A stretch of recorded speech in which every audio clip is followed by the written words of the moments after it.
My name is Jane O'Neill and I am from Galway, Ireland. I am turning 12 in April and the date is March 13th, 1898.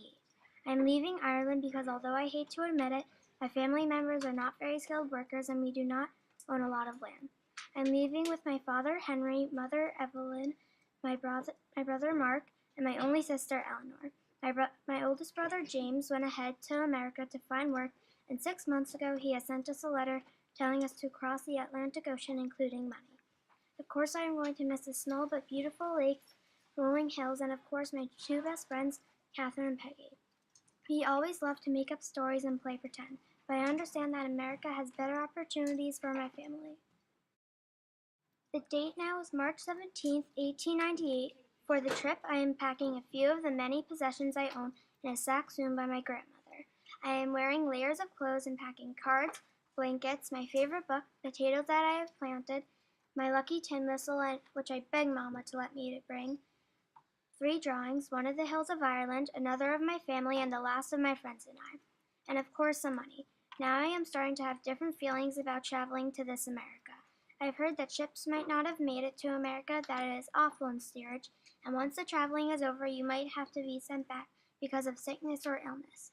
I've begged Mama not to go, but she said the decision was made.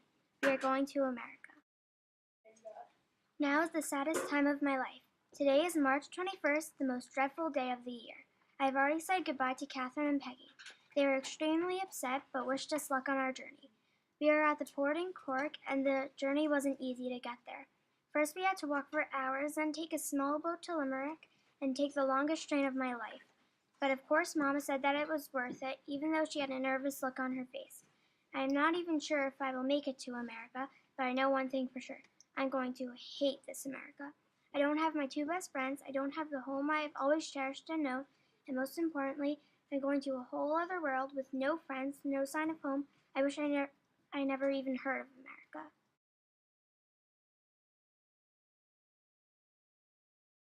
I guess my home isn't the most beautiful sight, but it is nothing close to steerage. The date is March 30th, 1898. I am on the SS Ivernia and I'm not enjoying this trip. I have barely any room at all. I can't even take 3 steps in every direction I turn. There is a head, shoulder, or arm that I bump into.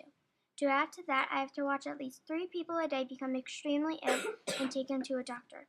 In fact, Mark had lice 7 days back, but soon it went away.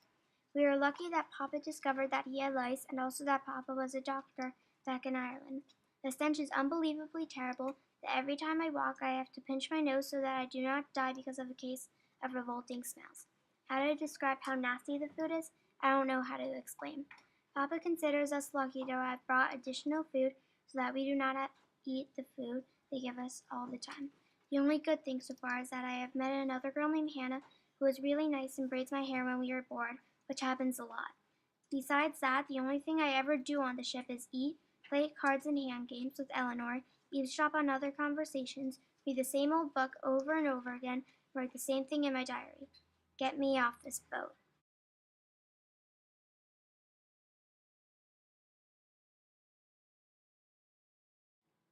The date is now April 5th, 1898, and I can't believe I am saying this, but we have arrived in America. Everyone is either cheering or crying tears of joy. My family and I were hugging and cheering as we watched the Statue of Liberty inching closer. I still can't believe we have made it this far. Although Mama told me not to worry, I still am a little nervous. But soon we have to do the medical and legal inspections, so I have to put all my focus on that. When we arrived at the baggage room at Ellis Island, I couldn't believe the chaos. There were what seemed 1,000 voices in languages I couldn't name. Immigrants were lugging their bags back and forth. Mama told me to follow her up winding stairs to where the legal and medical inspections are. When we reached the top of the stairs, I couldn't believe what I saw in front of me. What I saw was the biggest room I have ever seen. This room had to be at least 200 feet, it was so huge. Mama told me to then follow her to a long line separated by metal rails. In what seemed like hours, officials called our names and doctors examined us from head to toe. Eleanor got marked on the back, but a nice man told her to rub it off. She doesn't like to listen sometimes, so she refused, but I rubbed it off quickly when she wasn't looking. Soon the doctors told us that we could move on to the legal inspections. When they called Papa's name, the inspector asked all these questions about our family, and I suppose he answered them correctly because we moved on. After that, all we had to do was trade in our Irish pounds for some green paper, money. And finally, we took a staircase with 3 aisles. We took the left one, and soon we knew we would be able to leave. But there was somebody who we were missing, James. When we found him, we were all hugging and kissing and smiling the whole time. I am so excited I could burst. I know that if I could travel back to Ireland, this would be a great story to share with Catherine and Peggy. The date is April 8th, and I am trying to get used to life in my new home. My room is so crowded. Well, really not my room because I share it with Eleanor and Mama. Also, the bedroom is our parlor.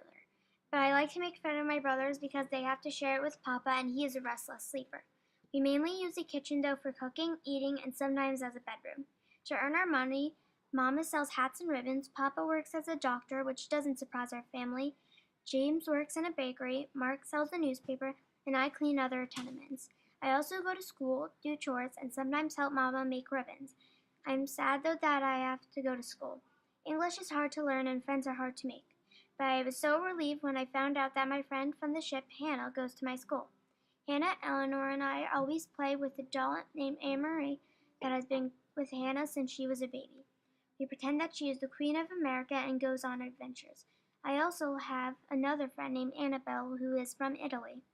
Annabelle's sister Celia had smallpox, and Papa, with the help of another doctor, cured Celia.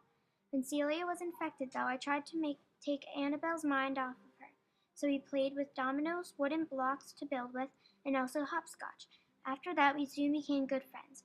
I am so excited, though, because a few days ago I received a letter from Peggy that she is going to come to America in a month, and 2 months after that Catherine will come. I know that this is definitely not the Ireland I have known and still love, but I can see a good future for me in America, even though I have left so much behind in Ireland. I think I am going to have a good time in America.